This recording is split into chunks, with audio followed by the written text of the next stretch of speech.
that you were going to be an actor? Was this something from when you were a kid? I thought I would be involved in. I knew I was not cut out for the workforce in a normal way. I just knew. I just knew my attention span was off, and I said, "There's something different." So you feel like kind of a misfit, but I did have a sense of humor. But the thing is, when you wrote Rocky, and then finally, I mean, you were broke.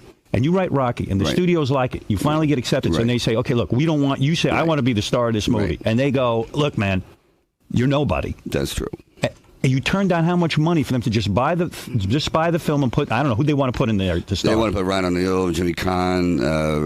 They wanted to put Nick Nolte. Did people say to you, "Listen, Sylvester, you'll get your chance to act. Sell the movie, make some money"? Including my agents. They said, "Are you crazy? This is ridiculous money. $360,000 by standards back then." No, I said, "Look, guys, I really mastered the method of living on nothing, of eating basically cobwebs, and it's okay. I'm not." I know in my mind, if I sell it now and it becomes good, you'll kill yourself. I will kill myself. There's no question. How long did you have to hold that? In other words, they said to you, "Here's $360,000 for writing Rocky. Go away and leave us alone." About 3 months. But here's what's different in Hollywood: the producers there went against the system and had to mortgage their own houses. Mortgage their houses to get the money up and get the studio behind in the bond to guarantee. Right.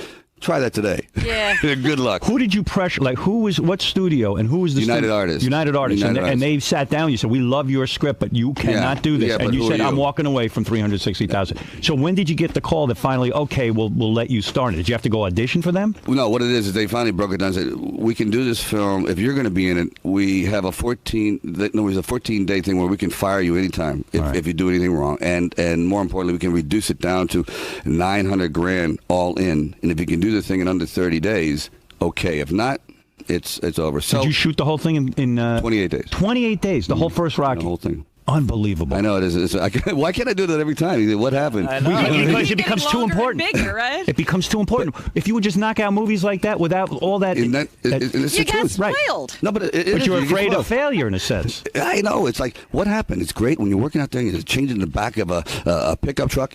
There's a certain kind of energy about it, and you don't become so caught up in my right angle, my makeup, this and that, and things happen that are so visceral. But you're right. As we become more pampered, more spoiled, more reserved, we take a little longer get into the set and this and that. And you know what? You lose your edge. You lose your edge. There's no doubt about it. Everyone's best work. When you were starving, 5 years. You wrote. How long did it take you to write Rocky? I mean, literally sit down and start writing it. Well, it took about. This will sound pretentious, but it took 3 days, of which 90% was terrible. But the idea was there.